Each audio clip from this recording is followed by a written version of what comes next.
there was I was dealing with, this is a few months back, I was dealing with a question of, stupid topic, but the meaning of life, right? What's the meaning? How could that be stupid, though? Well, in a it's sense, just trite. It's trite. You're not supposed to think about it. It's something you ask your parents when you're young. Yes. They tell you don't worry about it, or they Go say, get a job, hippie. Yeah, exactly. Go get a job, you freaking hippie. Or here's God. God is the meaning of life, right? Yeah. And so I was just trying to resolve for myself, like, what could the answer be? Right? Not what is the answer, but what could the answer be? And so at a core level, I was forced to kind of hunt down all these weird little things and really understand for myself. And it's got to be personal, right? But I have to establish for myself what it could and could not be. And that gave me some level of peace. So now I don't have to keep asking that question over. What is the meaning of life?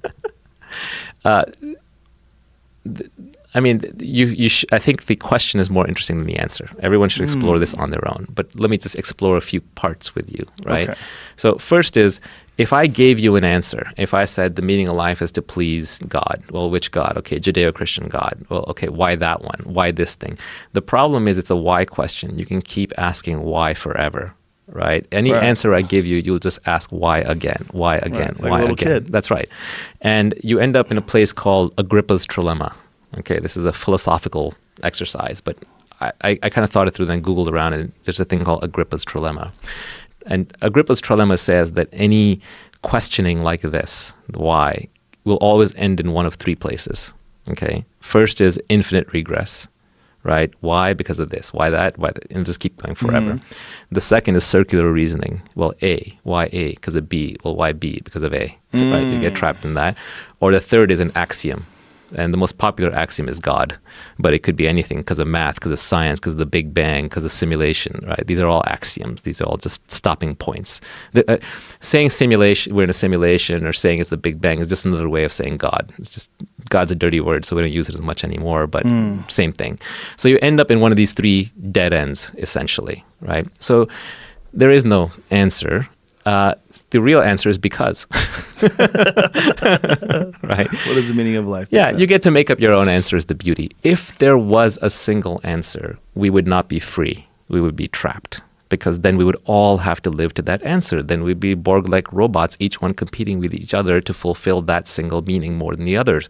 Back to signaling, like I'm better at it than you are. But luckily, there is no answer. So you just do whatever you want. The meaning of life. It's funny that's the basis of all existential angst, that you don't know why you're here. and you have this feeling that it could be meaningless. It is. I mean, when you start pondering the multiverse, the universe, the galaxies, the solar system, the planet, the organism, the cells inside the organism, the bacteria, the parasites, Right. the symbiotic relationship we have to our environment, and you start going, Jesus Christ, what? Am I just a little piece of this thing? It's like, Well, the answers to all the great questions are paradoxes. yeah, So, for example, you're asking, like, do I matter? That's like really the question you Right. asked, right? Well, how do I matter in this infinite universe? Well, on the one hand, you're separate. No 2 points are the same. Every 2 points are infinitely different. You're completely separated. No one will have your thoughts, your emotions, your feelings, your experience. So your life is a single player game. You're trapped inside your head, and you're just aware of a bunch of things going on, and that's it. On the other hand, I cannot say the words Joe Rogan without invoking the entire universe. Joe Rogan, alien comes along, says, what's that? Joe Rogan. What's Joe Rogan? It's a human. What's a human? Bipedal ape. What's an ape on the earth? What's the earth? Planet. What's a planet? Solar system. Where was the carbon made? Inside stars, right? It's like I have to create the entire universe to just say the words Joe Rogan. So in that sense, you're connected to everything. It's inseparable.